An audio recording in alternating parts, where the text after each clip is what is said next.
All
right, well, welcome everybody. We're going to get started. All right.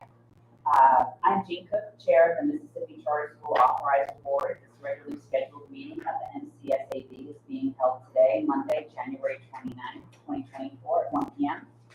Notice of this meeting, which included the date, time, place, and purpose of the meeting, and identified the virtual attendance available to the public, has been posted. An audio recording of the is being made of this meeting, and minutes of this meeting will be recorded. So I'll call the meeting to order at 1:06 p.m. on Monday, January 29, 2024.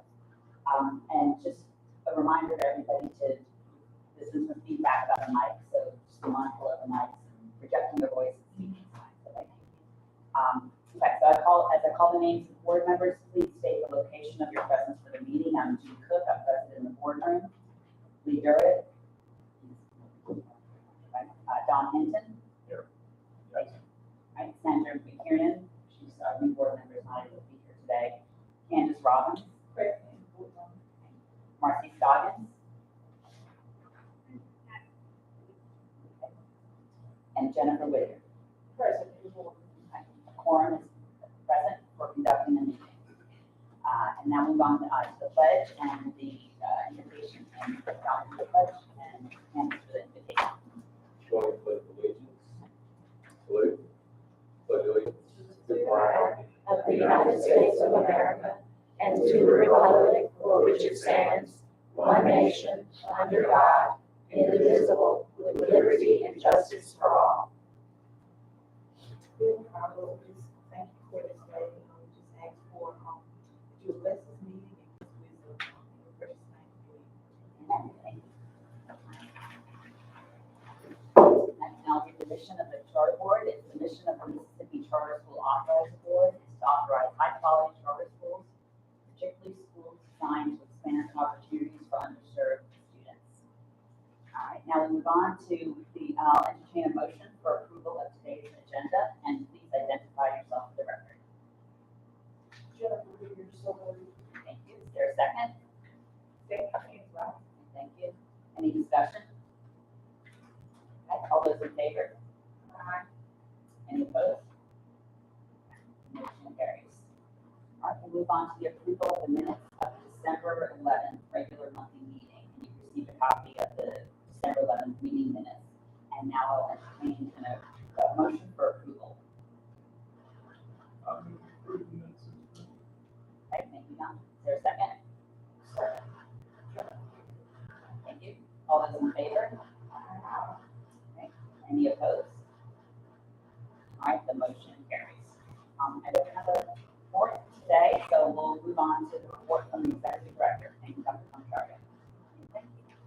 Just a quick hello to everybody that's visiting today. You can see our boardroom is shrunk just a tiny bit, so we can make room for Amy. So you're sitting close together, and I hope nobody's sick or anything. You're in super close quarters now. We do have the window open to maybe not spread any germs in here. But thanks for being here. I hope everybody had a wonderful holiday and wish you all a happy blessed new year. So thanks again.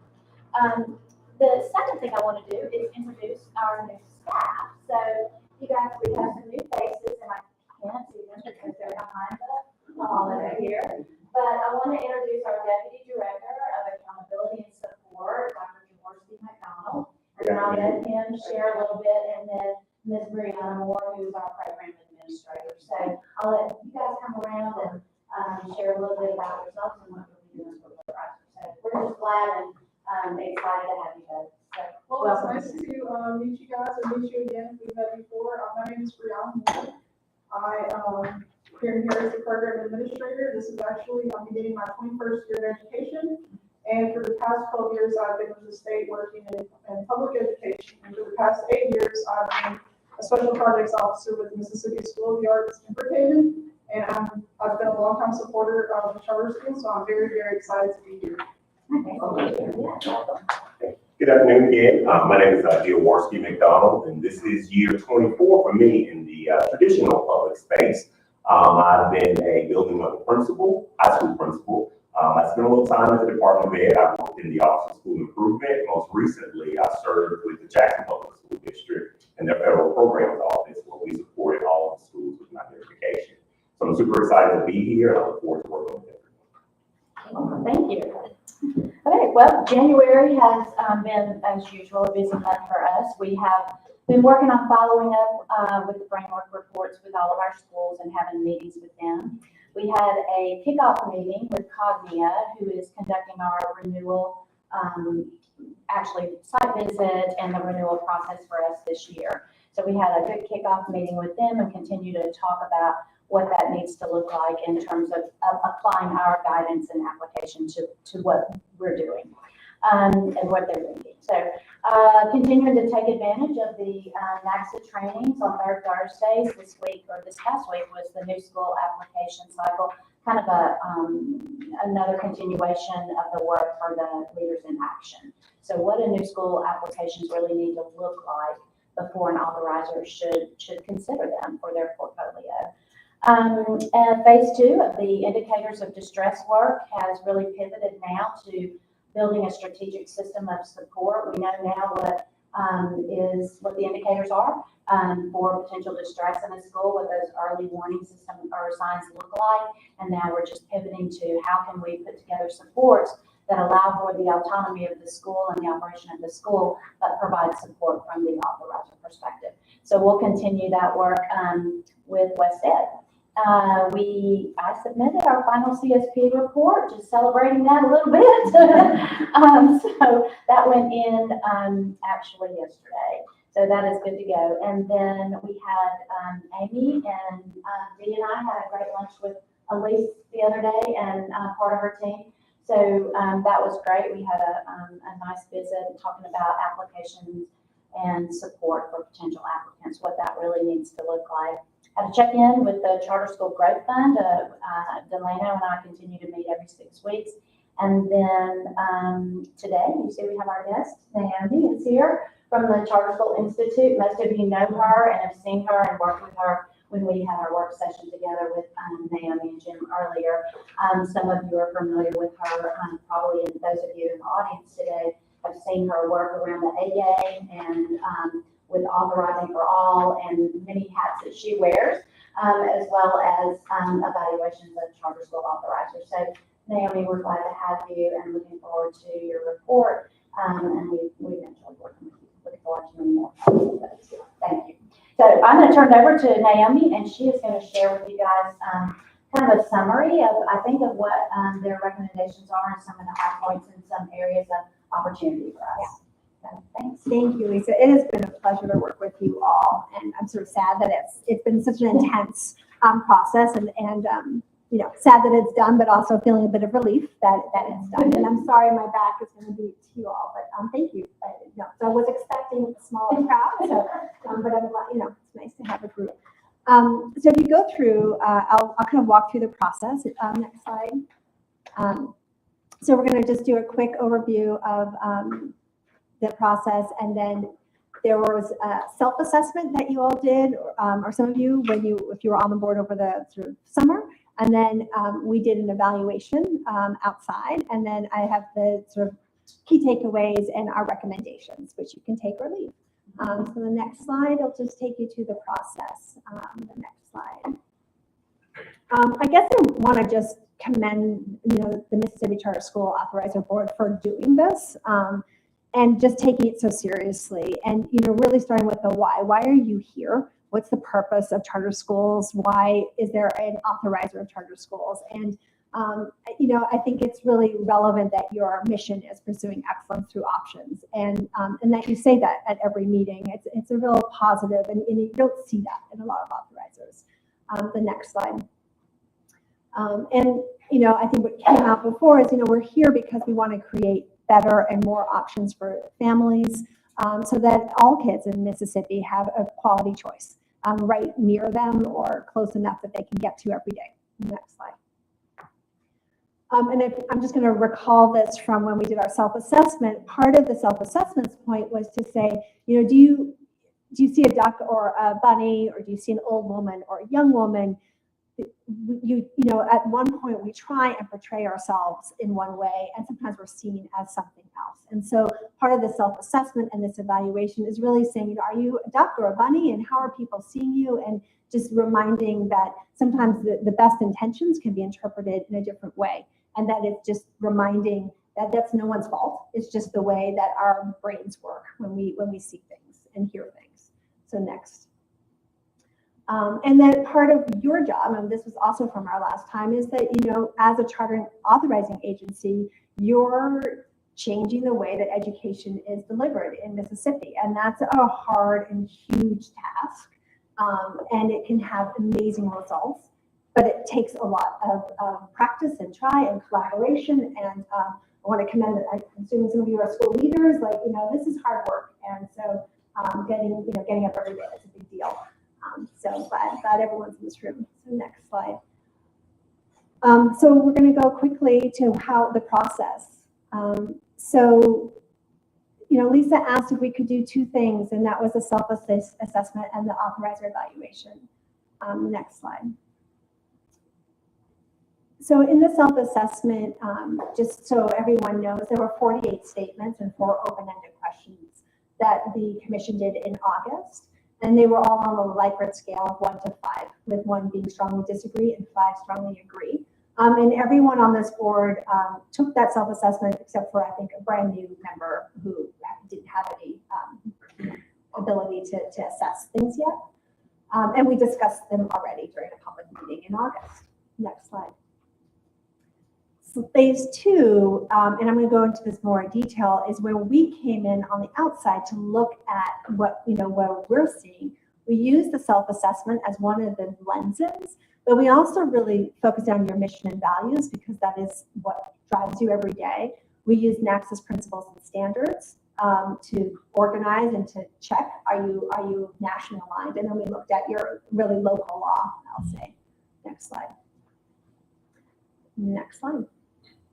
So really quick, I'm assuming the board member all have this already, so we can go to the next slide. Overall, just as a reminder, there were 7 key standards, and each of these key standards you evaluated yourselves. And every one of them, except for Center on Disadvantaged Students and Authorizing, you evaluate yourselves as a 4 or higher, which means, out of a 5-point scale, you agreed with almost everything overall as a board. So a self-assessed high-functioning authorizing agency. Next slide. And out of that assessment, there were 3 major recommendations, which I'll just repeat here. The first one was to define high quality. So an area where there was sort of some marked as a 5 and some marked as a 1, sort of from strongly disagree to strongly agree, was this area about do we have a strong definition of high quality? And I think in our conversation, some of it came out. Some of you were here when the frameworks were created. Some of you have come on new again or new now. And so there's a opportunity to really revisit what is quality in finance, what is quality in academics, what is quality in an operating school. I also recommend that you incorporate outside of you all, you can include school leaders and advocates, like what is a shared vision of a quality charter school. And authentic community engagement was another area that the board recognized as saying we could do better, we could do more to communicate with both school leaders, to the huge support organizations in Mississippi, and also families. So to really be able to have more of an opportunity to get feedback. And the final is Center on Disadvantaged Students in our authorizing. This came up as both board members reflecting that, being a member of the communities that use charter schools as their vehicle for education, so that there is continuity, and also ensuring that policies and practices resulting in high stakes decisions allow schools to discuss their engagement with all students, so that it's not just a state assessment, but also with families. What I often say, what measure what families value, so that their voices in that process as well. So those came from your self-assessment on what you all identified as areas of growth, and sort of triangulating all your comments together. Next slide. 4 more, or just these came up, and I don't think we discussed them, but these were the sort of the last pieces of that, was that what the board mentioned in comments were things like more opportunities to engage with school administrators, hearing more from community, more school visits, yearly board training, and there's this real desire to candidly discuss opinions, and we kind of talk about open meetings and how do you do that? How do you be transparent and have those discussions, and also be cognizant that everyone's going to hear your words, and so you don't want to, you have to filter a little bit. So these were some of the things to just add, in addition to the recommendations, to just think about how to make this happen. And I know Lisa works hard on all of this all the time. So next slide. So now we're already into evaluations, and this is the evaluation framework. Again, I'm assuming, Lisa, that the board already has all of that. And so to repeat, the Mississippi Charter School Authorizer Board, there are 4 ways of really determining how well you are functioning as an organization: values, self-assessment, NACS's quality standards, and your law. Next slide. Any questions, actually, before I go on, just on the process? I'm sorry, I'm just going to kind of talk through, and then we'll do questions afterwards, if that's okay. So to start with your mission and values, I think it's really, really important that values are what govern your work, and that really is clear to me, and I think that is something to really to remind yourselves of. In fact, I don't think your values are on your website, and they could be, they should be, because you refer to them a lot in your meetings and in your discussions. So next slide. And these are your values: integrity, respect, responsibility, support or servant leadership, commitment to excellence, and transparency. And, you know, I think that there's very little else that an authorizing agency could expect or want. So those are the things we're looking for in all of your work. So next. What do these values look like when you're making a decision about a school? What do they look like when you're creating a policy? And this is for both staff and board, you know, so how are they showing up? Next slide. We talked about the self-assessment, so I can just move on, but I think it's wonderful that you wanted to do that, and that and there's high alignment between the board and among yourselves and within staff, and I think that's a really important thing to raise. Next slide. So NACSA has 7 key standards: student achievement, exceptional leadership. I'm sorry, this isn't NACSA. These are the institutes on the self-assessment. These are our effective board governance standards that came from Bellwether's charter education board partners that were for charter school boards that we've adapted to be for authorizing boards. Next slide. And then we get to NACSA's principles. NACSA is the Association of Charter School Authorizers, and they have, in 2023, they came up with new principles and standards, which are quite different from what they had in the past. So I wasn't really sure how this or any agency would come, because we've been all working toward these other standards for so long. But as you see, I think Lisa pivoted really nicely. So the next one. There are 3 principles: are maintain high standards for schools, uphold school autonomy, and protect student and public interest. And the 5 standards around capacity and commitment of the agency, the application process, the performance contracting, the oversight, and revocation or renewal decisions. Next slide. And finally is the federal law. We did a crosswalk between all of their policies that they have and the law. It's an Excel spreadsheet, really messy. So it's not included in here, but Lisa and her team have it to get into the weeds of everything. Next slide. And I'll just say that in every slide you'll see, we'll show which materials we were given to review. And so I'm not sure if it's inclusive of everything. I'm sure there are more, but this is what we reviewed for this report. Next slide. And there were tons. I mean, Lisa and her team, and we talked, I think, every week, every other week. So there's a lot of back and forth. And Lisa has reviewed the report a few times and given us feedback so that the final is really reflective of a shared vision. So I spend the next slides going through each of the principles, sharing, pulling out the GLOWs, the growth, and then our recommendations. So I want to just start with maintaining high standards for schools. I have never seen a more comprehensive approach to quality schools. It's written everywhere. It's in your law, it's in your mission, it's in your values, and it's in your frameworks and your documents and in your contract. There is just, this focus on high quality is everywhere. And the next slide. And the only problem is there's not a single definition.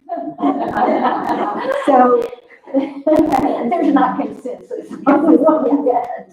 So this dedication to high quality, and each of you believes in it. I think there's just some work, some facilitated discussion, and I do think what is it that it could be, and who gets to define it?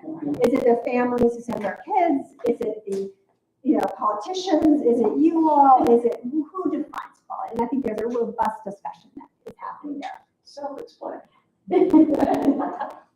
So the next slide. Therefore, we make a recommendation to revisit everything in regard to defining high quality.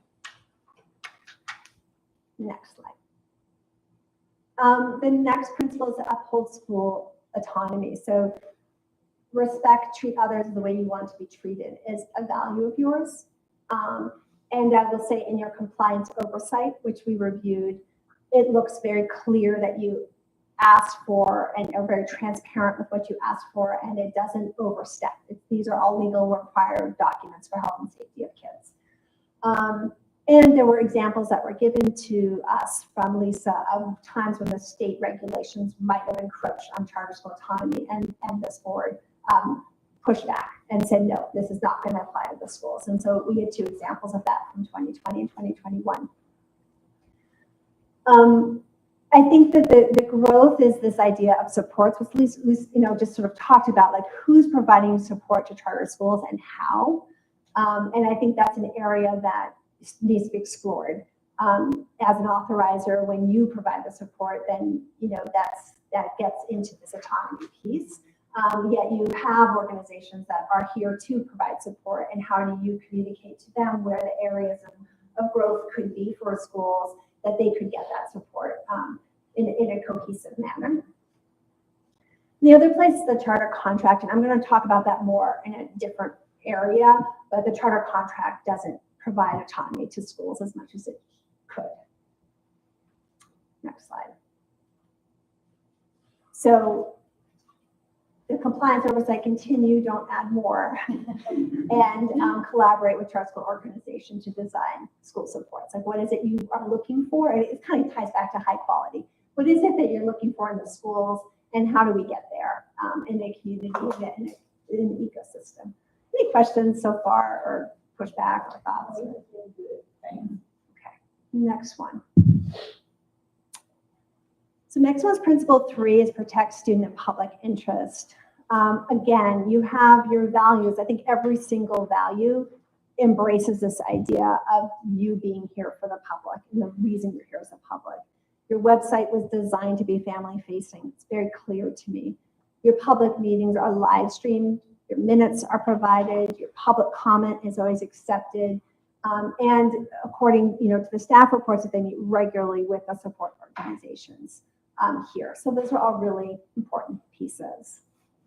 Next. These were just findings. So when we went to the website during this review period, they didn't match. The information didn't always match what was on the school's websites.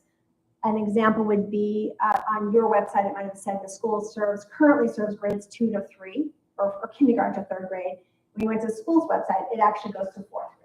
And if parents are coming here to find out, they're going to be misled. So there's to say, hey, get that up to date ahead of now for next year so that families know, or just push families directly to schools' websites where the information is obviously going to be updated. The other was the self-assessment, was the public meetings were really hard. So I went through your YouTube channel and couldn't understand a lot of the meetings, plus the camera, I couldn't see who was talking. So while it's awesome that they are live streamed and that they're publicly saved on the YouTube, I think the quality doesn't actually allow for the public to engage in it and understand what's happening. And I know Lisa's already looking into technology supports to make that better. And we talked about too the fact that we don't have to do that. That was one of the things that was really important to us in terms of transparency, is being able to live stream. So we actually go above and beyond what the law requires. We just need to get our technology a little bit more up to speed so that people who are out there, they can engage and hear what's going on. So appreciated Naomi and her folks going through all of those meetings and listening, which is why we ask you to speak up today and identify yourself. Yes. So the third area of growth, our fourth, is the use of executive sessions. So in the recent, last 6 months or so, which happens to coincide with when we were looking at these reviews, there's an increase in the use of executive sessions we couldn't figure out why. And so I think that is, you've used executive sessions in the past with very clear descriptions. Here's why we're going in, and here's what decisions were made or were not made, so that when we go to past board meeting minutes, it was very clear. And there's just no recent past, they weren't as clear or clear at all.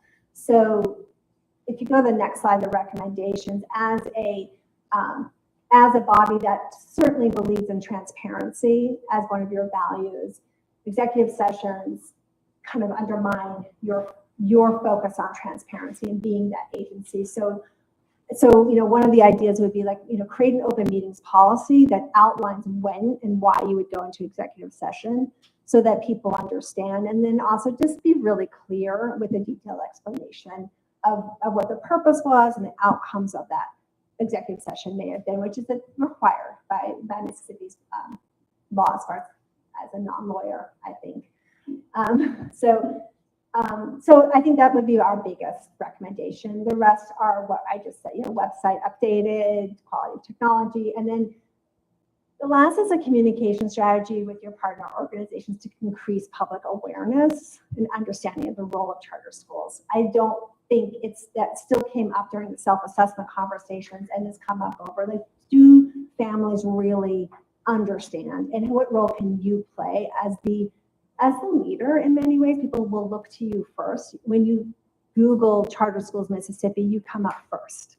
So how do you become that voice and with the community of organizations that are also building out these strategies to have a common definition and a common approach so that families understand and see the positive support that charters can provide. Questions about that?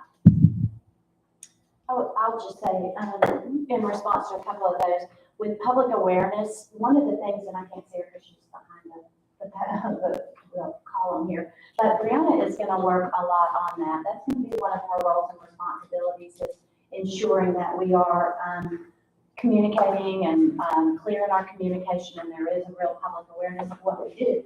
She is outstanding in graphic design. Outstanding in graphic design. She's already got our Facebook page, I think. I'm looking at you for getting it at least up and running again. It has not been active for years. And so we're excited about what she can bring to the table there. It will also free up time for Jordan to get back to the website so she can make sure that things are up to date on the website. So we are addressing those things. I should bring that to your attention then. So, but thank you, ma'am. Thank you. Next. So now we get into the 5 standards. The commitment and capacity, there are sort of a whole bunch of reasons to celebrate. You do everything that the authorizer is meant to do. Your commitment, sort of just like high quality schools, everything is embedded throughout all of your work. The law ensures that your members have the capacity and commitment to oversee public charter schools, so that everything is here. That's great. The next slide, and here's the grow.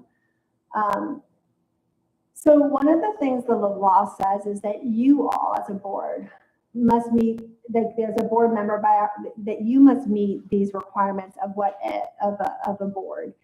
But your biographies are not on the website. So I would suggest, I have no idea whether you meet that standard or not if you're following the law. So sort of somehow that there's some more information about who you are and what you're bringing to the table.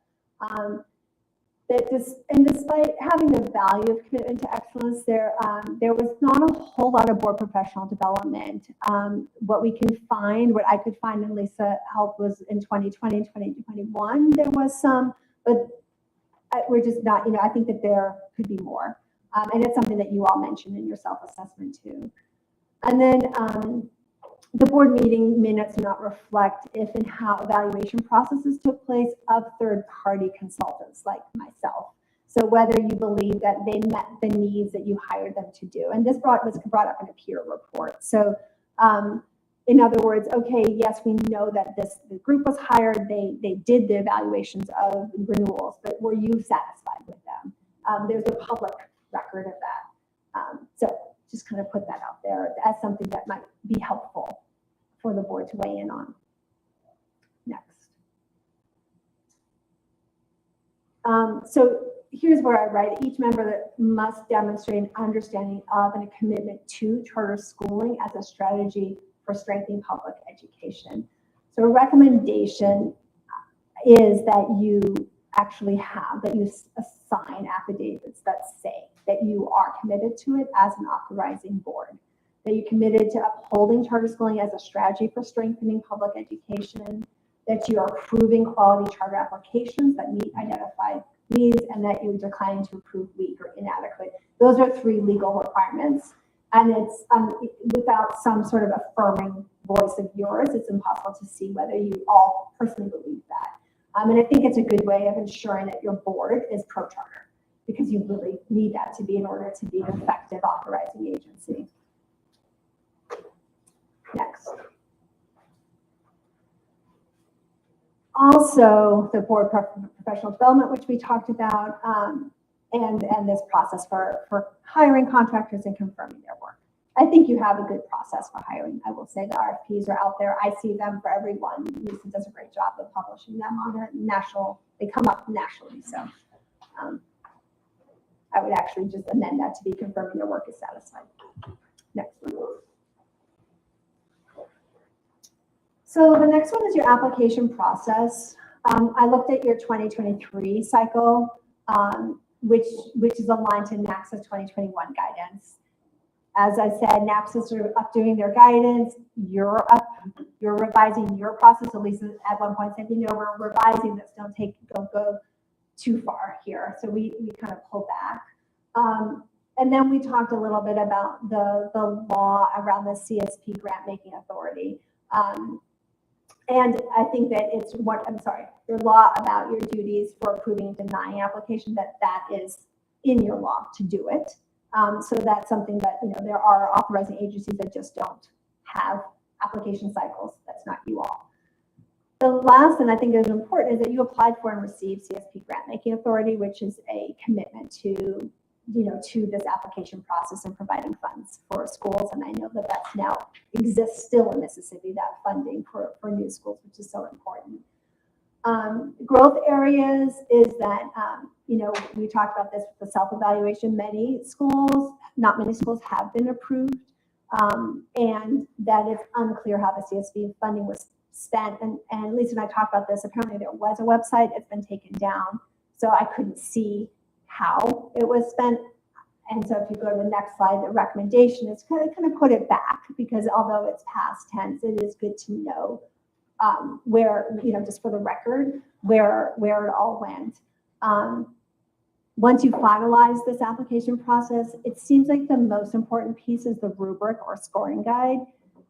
It gets back to that definition of quality applications. You can have an amazing application process and application itself, but if you don't have a rubric that you all agree with is going to weed out the strongest applicants, it's not really going to be helpful. And I think that's where, when we went through all of your decision making, and there's a lot of split votes and a lot of, sort of discussions, it's down to that scoring guide. And, we sort of recommend some of your school leaders that are here today, and there are other people you can bring into that room to help really get a really good rubric. And then whoever you hire as consultants to do it will have a very clear idea of what your expectations are. So that's sort of where I'd spend more time than actually revising the application itself, which seemed fine to me. Next slide. Performance contracting. So this one I'm going to take a minute on. It's a fine contract. However, the biggest area of growth is right now the performance contract template is between the Charter Management Organization, or CMO, and the authorizing agency. That is actually not what the law requires. It should be between a local education agency and the authorizing board. Yes. So the LEA and then there is also no definition of LEA in the charter law. There is a definition in other parts of Mississippi law, and I think you could take that and borrow it, because it says Mississippi residents, nonprofit board. It really defines what an LEA is, and you want to make sure that that entity is the one with the charter, because then they'll hire and fire a CMO that comes in. But when a CMO is also the one running the school, it can get really complicated really quickly because they don't want to go against their own interest. Whereas as LEA, their interest is the schools, the families rather, that they're serving, not the CMO. So I think the performance contracts will need to be revised and negotiated with the schools all over again. So to the schools in here, I know that's kind of a lot to say that and kind of thinking that through. But I think for the end of the day, you want Mississippi board members to be running Mississippi schools. So, Yeah, I think just to piggyback on what Naomi said, I think this probably was the biggest, aha for us and for Amy, not to speak for Amy, but I think just in conversation, we had the contract revised with support from another group, another national group at one time back in 19. And maybe it wasn't even, recognized then. So maybe there were just some smaller things, like I remember, the performance contracting piece being moved into section 5 of the contract. So that is a real area of opportunity. Amy has that on her radar. She's been thinking through how that needs to look and what we've been, and Naomi and I had more conversation about that even this morning. So it's an opportunity to improve that so that it protects the interests not only of the school, the governing board, but of the authorizer as well, and ultimately the children. So I appreciated the detailed work that you guys did on that. The other piece of the contract is in your law, it says that you're supposed to have the goals within the contract and you refer to the performance framework, but you don't actually draft it, like embed it into the contract. And I just think if you go to the next slide of growth, it is a best practice to embed the framework. And that way the school leader is signing or the board chair is signing a contract where they actually see their goals, and changes to those goals would need to be negotiated, which allows for a fair playing field versus a framework that can get changed without school input, which can be usually benign. There's nothing there, but I think, it's not a best practice of contracting with schools.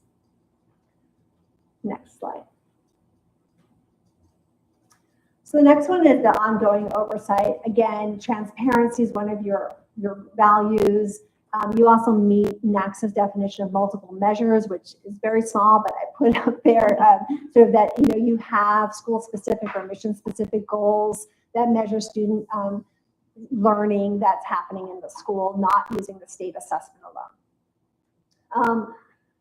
The law, we talked about this before, that there is a bit where the law allows for the goal to be changed by the authorizer without negotiation. So we just talked about that, and that the self-assessment board members mentioned wanting to visit more schools to better understand their responsibilities. And I think that's a real important piece. It came up multiple times of how do you get out to schools more often, to see them, to feel them, to understand them. It's when I was in Lisa's shoes, and it was DC, so much smaller. I will say everyone could get somewhere within an hour. But we never made a high stakes decision on a school without at least a couple board members visiting that school, because there's things you can feel, qualitative evidence that you can't see when you're looking at data. And that was a feeling that came out in the self-assessment, and I'm sure the schools would love that too. Next slide. So increased board member visibility in schools. That's it. Next one. So the next one is on revocation renewal decision-making. You meet every legal requirement. I'm not going to kind of go all through. There's a law that you do everything you are supposed to do, without a doubt. Again, when you have to make a high-stakes decision, can the board be out there in the schools before making that decision? And that there may, again, this kind of comes back to the rubric. Is your renewal rubric aligned with what the board expects of schools? There was, a lot of discussion in the votes and votes that weren't all, you're not a rubber stamping board, which is great, and you shouldn't be. And yet, there is a point where you can align on what quality is that can come from that rubric. So it's the same as the application process. Next slide. So really, it's back to that definition of high quality. What are your renewal recommendations? How is the framework being incorporated into renewal? All of those pieces to really be transparent and understand that process for the schools, and our families too. Next slide. So that kind of takes us to the end. This was, again, just to remind you the sort of lenses we took. And then I put in the last slides. I didn't know if you would have a deck. I wasn't sure how we were going to do this, but at the end, the next slide is the conclusion, really collaboration with schools and the support organization. Make sure that contract follows the law. Be values driven. You've got those values. Make sure that they're implemented in everything. Public input, transparency, defining quality, and then this communication more with schools and families came up. And finally, I just think I repeated, these are just your goals repeated, like the recommendations repeated at the end of the deck. So that was a lot, and I just did a lot of talking. I apologize. But I'm sure you've seen the reports. So just wondering if you had any questions. That was a great report. Yeah. Yeah, lots to think about, and always want to improve and have it turn on the authorizer. It's appropriate, and there's some great. I don't know. Just thank you. I don't know if the board members have reaction or comments or questions. I don't know, I told Naomi this, I'll just put this out there for the record. I really appreciated the fact that they took our values and aligned it to everything that they looked at. And so where there was a disconnect, maybe they could look that out and we could know, you know what, we really do need to address that. And so I really appreciated the attention to detail from them not being, although we did meet a lot and we had lots of conversations, but they weren't here all the time. They don't live here. And they were able to engage and get that information from a lot of our documents, which I think is really important too. So they were here and they got a sense of who we are and how we work together when you guys came and met with the board, but also being able to just really understand a little bit more about our work and our obligations and our willingness to, commit to continuous improvement. So publicly, again, thank you, and Jim both, and Wendy, because I know that Wendy did a lot as well. So really appreciate that, and we're looking forward to really getting into it and navigating the recommendations and the growth and opportunities, and then making those look different the next time we visit. And I want to just say also to you and your staff, because we had some hard conversations, and you didn't, and there's many times you could have said stop, don't go any further, and you didn't.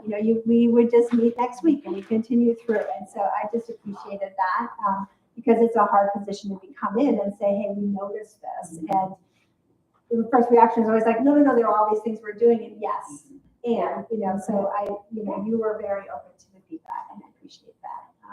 And I hope that the board is too. And if you have any other questions, maybe go to the last slide is my email. Maybe I'll put it up there. One more. There you go. So that's my phone. That's my cell. And there's email, and I'm happy to answer any questions. Also from any of you about this report and the process, and so because I just think it was. I learned a lot about all you do. Well, thank you again. Thank you. I don't know what time it's going to be, but I do know she's got I have her a plane to catch. So, Right. So it's really nice. And I hope to come back. Thank you so much. Move right ahead.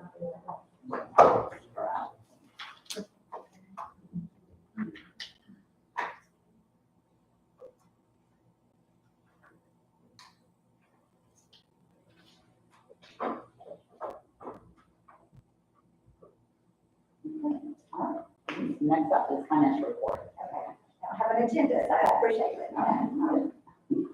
So the financial report covers the last 2 months, and there really wasn't anything that stands out, pretty much operational expenses as always. But because we have just used a little bit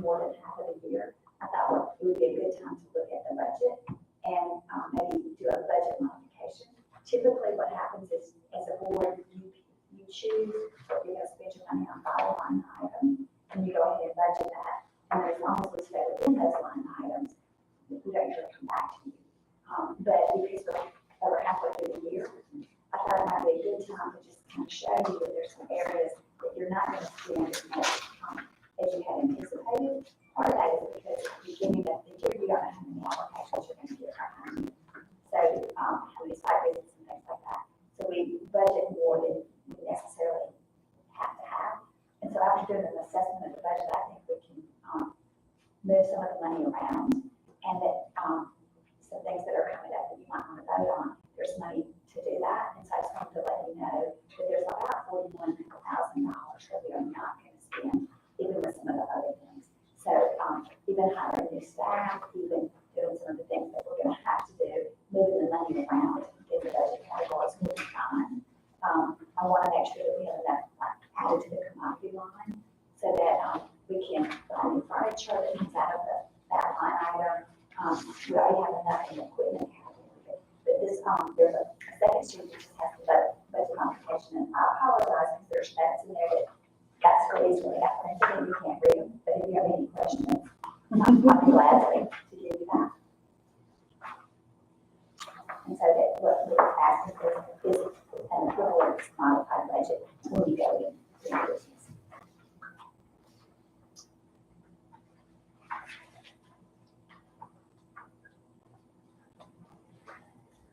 So I don't see, is there a voting item on? It's not, we have to amend the agenda. Okay, I didn't know she was going to vote on that. okay. So, That's my fault, because I didn't communicate that to Georgia Development. And it can be deferred, because there's plenty of leeway here. So, you can until March. yeah, I think we're fine with that. I want to do that. So that is- Okay, then it's just easier, yeah. Yeah, just accept the report today and we approve an amendment. Okay. Good, thank you. Any questions from board members? Okay. All right, I don't think Can there I are just ask one thing? So if we end up needing a little bit more in a commodity area, are you giving, that criteria authority to spend as needed, as long as we don't go over the increased budget, the total budget? I would say so. Yeah. Okay, so that should be right there. Okay, so there's, no committee reports. All right, we have, 3 requests for public comment.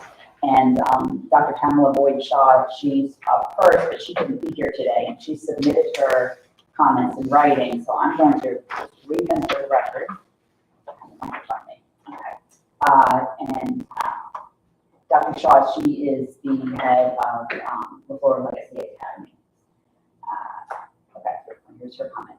Currently, the review time of the school performance framework is 7 business days. Considering the timing of receipt of the performance framework, usually in mid-December, right before winter break, and the time needed for schools to review in collaboration with stakeholders, I respectfully ask the board to consider extending that review timeframe to 30 calendar days from date of receipt. Thank you for your consideration. Next up is Ms. Sophia Griffin, who will give public comment on behalf of SR1. Hello, everyone. It's nice to see everyone again. And that chair, if you want to sit. Thank you. Changed our situation. Yeah. Oh, Yeah. Thank you. as Ms. Cook mentioned, my name is Sophia Griffin, and I'm with SR1 CPSA. The reason for my speaking today is to reiterate and revisit some issues from where we were previously regarding the budget and SR1 CPSA's ability to self-sustain its operations efficiently.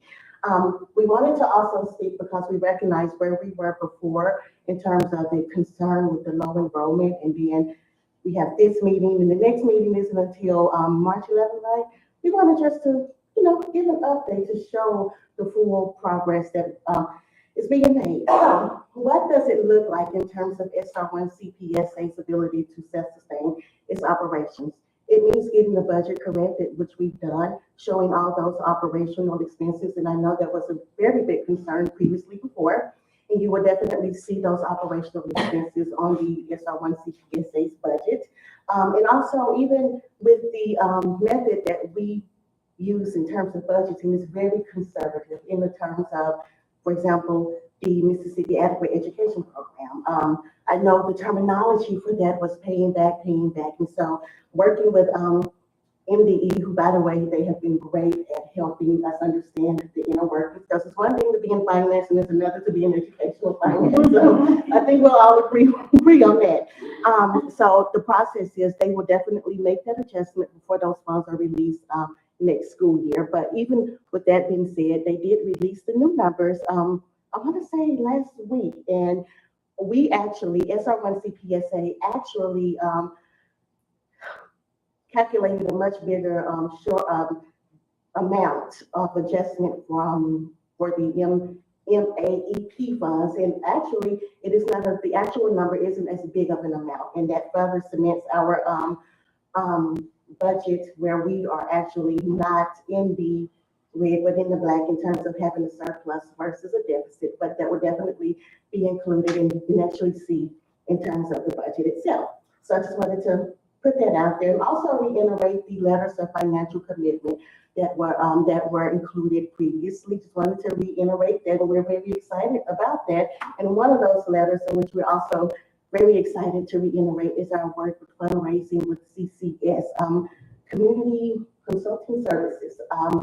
Very happy to report that the fundraising portion is underway. We are strategically aligning ourselves with partners, present Feature Day, in particular one in which is contingent upon the enrollment being where it should be. So that's a very big one for us. And Dean Thornton would definitely give a great update on the enrollment and where we are with that enrollment. And moreover, just aligning ourselves as the state's first STEM related charter school, aligning ourselves with the strategic partners. That's something that's very exciting to be a part of in working with the fundraising and working with CCS.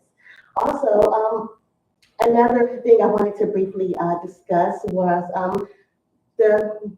another great opportunity for SR1 CPSA in the recent economic development coming to Madison County.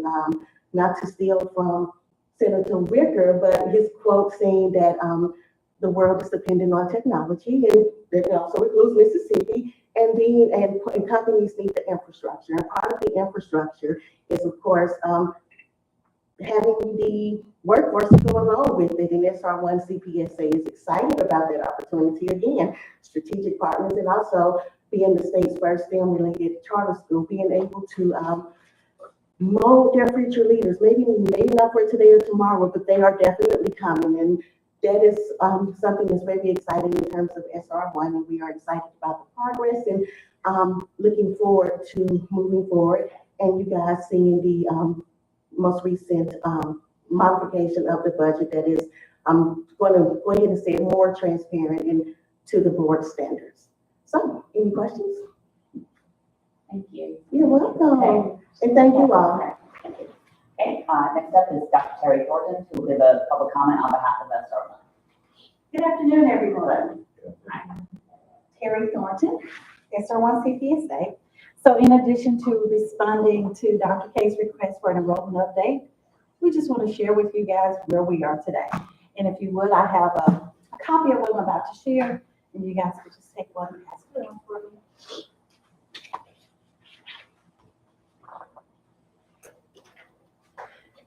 I'll start off by saying just this past weekend, we were able to enroll 2 new students for this present school year, which takes our numbers from 15 to 18 because we had another student to come back. So now we're at 18. So kudos to that. In preparation for the 2024-25 school year, today we have over 75 students planning to come have school with SR1 CPSA for the upcoming school year. 75 today. I want to give you an update. We had our school actually on WLBT 3 News. So if you ever had a chance to, it's still on YouTube, you can visit that. So, and that was a positive way for exposure into the community and to showcase our students and their achievements. The information postcards, there's a copy of it in your folder, and that was mailed out to over 22,400 families.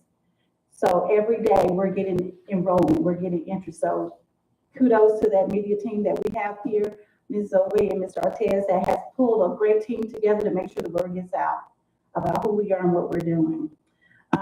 The enrollment events, we're opening up on Saturdays. Parents can't come Monday through Friday, we make ourselves available on Saturdays. So we have the ongoing enrollment initiative and the fundraising. Mr. Fields spoke highly of that. That's been a commitment that's reinforced by several of those entities. So thank you for the Mississippi Charter School Authorizing Board for allowing us to share that. In conclusion, I just want to say that the enrollment status for SR1 CPSA is very proactive and a successful approach to recruitment. So with the positive outcomes and the current upcoming school year, we're ready. We just want you guys to know that we're ready, we're prepared. And so the next time you meet, we hope that number surpasses the goal that you set for us. Any other questions? Thank you all so much. All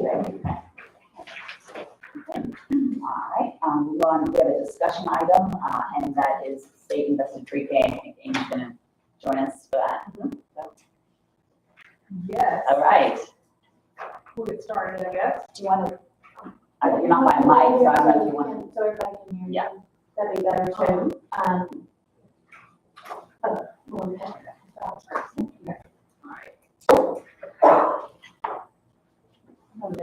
Okay, Sarah. Okay. All right, so there's been some discussion amongst staff about pre-K programs and how we would be able to allow our schools to do that. My opinion is that our statute contemplates pre-K students being part of the charter school and thus part of the charter contract. So if there is going to be a school that is going to have a pre-K program, it needs to be part of their charter contract, which means if it's not already part of their charter contract, they need to do an extension to add that in.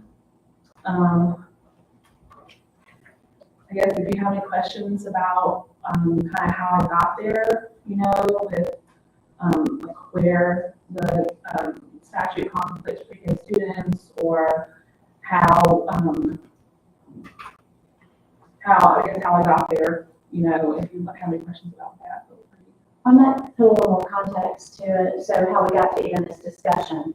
And you guys may recall that 2 of our schools were actually awarded a state invested pre-K program grant through the Department of Education. And so when that happened, there was some conversation back and forth between not only the schools originally. I know Christy and I had some conversation back before she even applied about it, wondering whether or not they were eligible. Well, as it was deemed eligible, they applied, as did SR1, and they received the pre-K grant from the state invested program. That flows through some independent or line item funding through this legislature. It's separate from like your Title I's and Title II's and Communities 21st Century and things like that. So when they were awarded, then there were some additional questions like, well, okay, well, how do we get there if they don't have a contract that reflects a pre-K program? So we kind of put the halt on it for the conversation at that time, and then explore, what does that really look like? How do we get there? How can we help the schools? Still not really knowing what the right approach was. So prior to the holiday, we were still having conversation, and then as recent as this week, Jean and I had a conversation with Dr. Dent from the department, and our interpretation was, well, there is some statute that allows them to get grant money. So I shared that with Amy then, that statutory language, and with Jean and with Jill. And we felt like that, yay, that's going to work for us. But apparently there are some additional questions from both sides, meaning the department has a few other questions, and then Amy had a different take. She added some extra, because I'm not an attorney, full disclosure, and she is. So she had other statutory language that she felt like needed to apply to this. So I think where we are now, and I heard you say an expansion, not a contract amendment. Well, because you do the expansion and then a contract amendment. I think the tricky part for me still remains, and I'll let the board engage in questions then, is if you're going to expand, you're not really expanding into a pre-K program, because this is a limited grant. So you're only adding a program outside of the contract, and that's in my humble opinion there, because it's temporary. Those funds may or may not be there a year from now, 2 years from now, 3 years from now, depending on what the legislature does. So I think there's just more conversation with the board to determine what makes sense, and what will be in line with the statute. And for us to make sure that we can get to yes, to say that the students at the schools who do choose to operate a pre-K program are served by those grant monies. So I'll be quiet and. Can you explain what an expansion means and what a contract amendment means? Like just simply. Well, an expansion, okay. An And expansion. do they always go together, or is it, can you have one without the other? They do all, well, no, they don't always go together. Okay. If you have an expansion, you will have a contract amendment. Okay, If you have a contract amendment, there's not Yes. always an expansion. all right, The expansion is expanding the model of your school past what you said you were gonna do in your application. okay, So if you said in your application, we're gonna run a K2 or, a K8 or whatever, and then you come back and you wanna do a pre-K, you've got to expand the Mhm. original model of your contract. But that also includes a contract amendment, because you have to actually change the contract. That last part is kind of just like housekeeping. So, and then from what I understood from the meeting that Dr. Harmachari and I had with Jill Dent is that MDE would completely oversee the pre-K grant. So they do, and it's not just like a reimbursement and they check they spent the money on the right thing, but they're at the school and Right. there's a lot They of, would have literacy coaches, they would Yeah. have, support from the Yeah. department outside of what we would do. right, I think Jill's comments were, I think, everything, you wouldn't have to do anything, right, or something to that effect, that authorized the meeting, we wouldn't have to do anything. All of the oversight, all of the accountability of that program would lay in the hands of the department. So my question then is, how do you have a contract between us and a school where we don't have any, I think there would have to be language in there that we would have to craft where we don't have any authority over that program. Otherwise, we're approving a program that we have authority over, we really don't. So I think there's still some questions, and Chrissy, feel free to weigh in, or Terry, if you have a comment there. I'm happy to engage with your philosophy or perspective there, if that's. we're trying to, we want it to happen, we're just trying to figure out how to make it happen. Right, how to That's, get there in a way yeah, that's not, That's easy. that's Good easy, afternoon. easiest way. I'm Christy Hendricks, the Executive Director of Midtown Partners.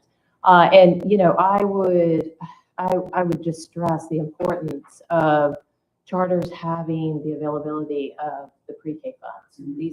This is state money that's coming down, and, we have limited access to resources, as it is. So anything that would be available through the state, I would just implore you to try to help us get to the finish line. We were awarded, along with SR1, congratulations to them, to start this year. So we have $200,000 sitting on the table, just waiting for us to get to the point of a go-ahead. And we would love to have access to these dollars by the end of the school year, because at that point, we could use the money to purchase equipment, professional development, go ahead and hire our teachers and ramp up, and potentially even do a boot camp program for pre-K that would roll into our kindergarten. So, it's very important, and really time is of the essence, because we've kind of been sitting on standby since we were approved shortly after the start of school. And speaking on SR1's behalf, the pre-K program was kind of part of our enrollment package. Like, we wanted to actually take the pre-K students that they were enrolled, and we just rolled them over to kindergarten for the upcoming school year. The need was overwhelming for a pre-K program in the area. There are kids out there that need to be educated, but there's nowhere for them to go. And so that was our focus of trying to get the pre-K program in SR1. And if not able to, like, how can we? And that's where we are now. What do we need to do to offer this service to this community when there is a diabetes? Thanks. That's something to do. Yeah, so board members have questions, so it sounds like they're trying to figure it out here, and we're got, there any questions from board members about where we're at, I guess? Well, I guess I was wondering, the timeline, if we did move forward with go ahead, so they could, like she mentioned, times of essence, so it's kind of like how long would it take to get the information? I guess tease out some of the things. Are you asking how long it would take for them to get through the expansion process? So for you, yeah, I think you said you need to create some kind of contract, or you need to create some kind of, so I guess what I'm asking is how long would it take for you to be able to tease out of the contract that will amend it and make the expansion? Well, we already have the expansion process in place, so as soon as they send it to us, we could look at it. Okay. And then, if the board felt like they wanted to, they could do a special call to meet about that and get it done faster that way. Contract language, I mean, I'm pretty good at that, so I mean, I could do one more, but we can handle that pretty easily. My biggest concern is that our statute says that the powers, obligations, and responsibilities set forth in the charter contract may not be delegated or assigned by either party. And so to me, if we are over the pre-K program and we, you know, and that's one of our responsibilities to take care of, we cannot delegate that to anybody. So my concern would be for the board to stay within the parameters of our statute. And did you say we would or we would not have authority Read that again. Could you read that over again? those programs? Sure. Okay, so I'll start at the beginning. All right, so there's a statute that says the charter school may limit admissions to students within a given age group or grade level, including pre-kindergarten students. So that to me says that our statute contemplates pre-K students being under our charter contract. There's another statute that says that the powers, obligations, and responsibilities set forth in the charter contract may not be delegated or assigned by either party.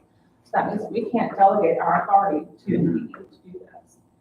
There is a way, I think, if we take on the pre-K program under the contract, and then the monies come down from MDE as a grant, there's a statute that does say that schools can get grants and that they can comply with any, you know, well, I can't remember the exact word, but they can comply with any requirements of the grant. So I think we can maybe like wiggle our way around it a little bit. I haven't looked at the details of how exactly you do that yet, but I think that would be possible. I think I have a question, still in the back of my mind about, for example, Title I, special ed, all of those are grants, they're federal grants, so they're not state grant. And those monies are reimbursable, you know, grants, so the schools submit whatever their claims are through the MCAPS program, and it's approved at the department, so forth and so on. So we don't have any technical authority over some of those programs, because they're federally, they're federal grants outside of our purview. So I'm just wondering how we might be able to navigate this in the easiest way, where we can serve the children, not usurp any of our responsibilities, obviously, but make sure that the schools are eligible for the monies and the kids are served. So I still just have some outstanding questions in my mind. I don't know if the rest of you might, or Don. Is there a way to do just a contract amendment as opposed to the expansion piece? Because it will be limited. I mean, it will be I don't see a way around that. With the way the expansion piece is written, and actually Jordan has just brought it to my attention. I had forgotten, I haven't read the expansion process in a while. There is a spring submission date, application due by April 1st. And then official board action in July, at the July board meeting. So we would have to do something different. Okay. Well, it sounds like a special call meeting may be in order. We'll have a heads up about that. We want to get to making this happen in whatever way, we can. That's, within the law. So, we're not going to probably solve it right now in this discussion, but I guess we know what the issues are. Well, I think we still have outstanding questions. Okay, I mean, yeah. even about enrollment. So on on the enrollment, on an application, if you're gonna serve a pre-K program, you would put in there pre-K and you would project out your enrollment based on each year. So are we, I guess I wonder if we're gonna ask them, because it's the monies won't, if they have 3 children or 100 children, that won't matter to us technically, it won't matter to the department actually, because that's a lump sum grant. Right. So we wouldn't put that in our enrollment table, projected out enrollment, that wouldn't be an indicator or Because I don't really see this as an expansion of the school, because the school is not getting MAP dollars for the pre-K kids. It's a grant for pre-K program. Yeah. And when that money goes away, if it ever does, then that pre-K program has to be funded some other way or Right. go away. And it's not part of the framework, it's not part of any of our evaluation, it's not part of, currently, maybe Yeah. someday it will get there, but right now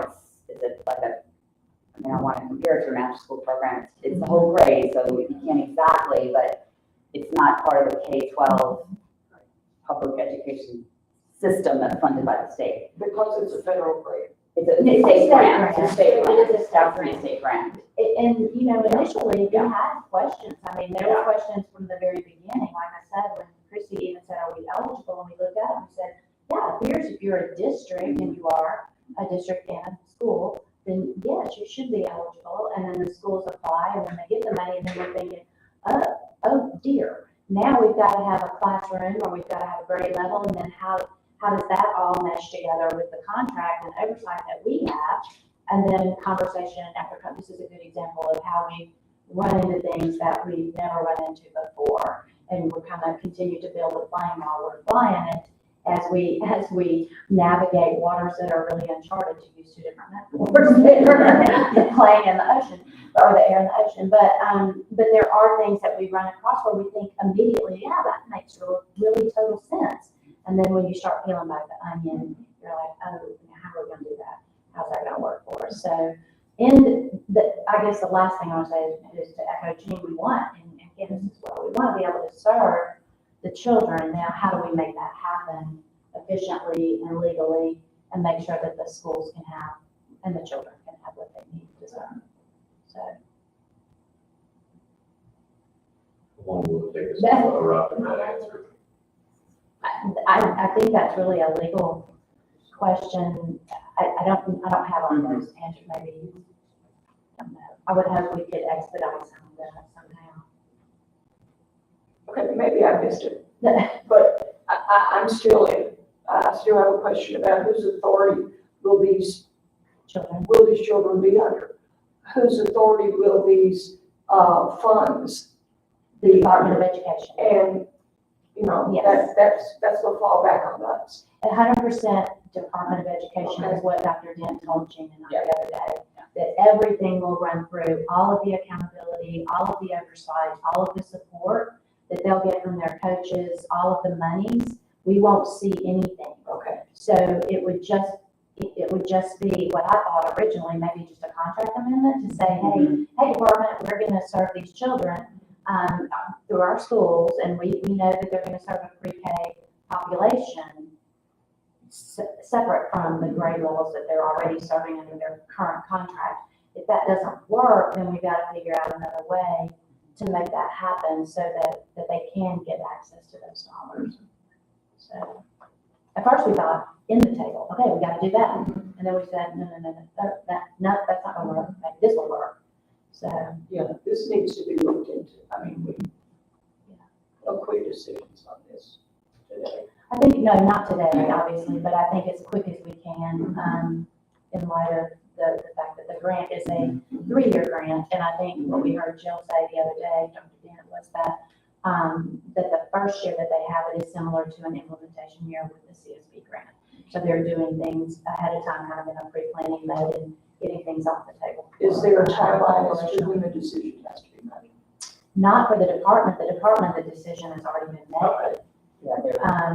But they sent it back to us. Even Aaron, their attorney, has communicated originally back and forth with Amy about this. So we had some, and she kind of put it back in our lap And then Gina and I had another conversation with Jill, so it's just kind of been an ongoing, yeah, so as quickly as we can to make sure we're legal decent.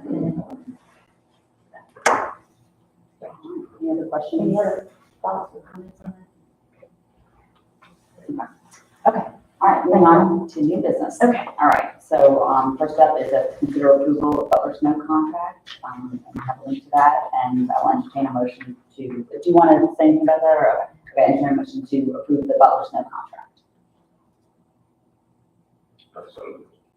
Okay, that's Don, is there a second?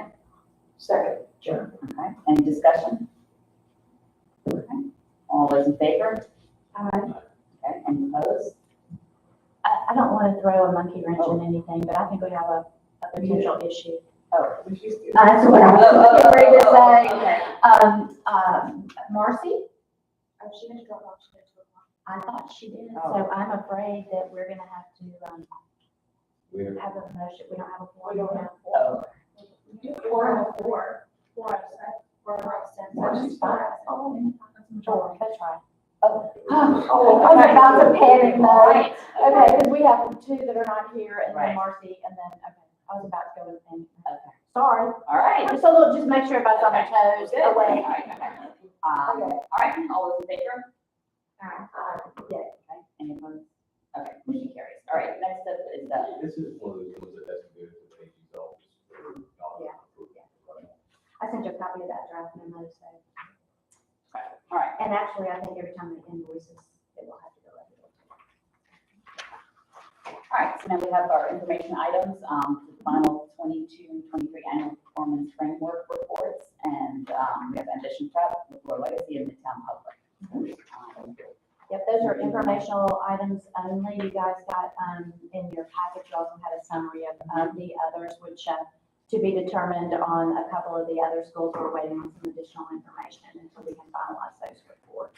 So, but those are just informational beyond the draft version that you saw earlier. All right, any questions or comments from board members? Okay, and I made a draft earlier, at the previous meeting.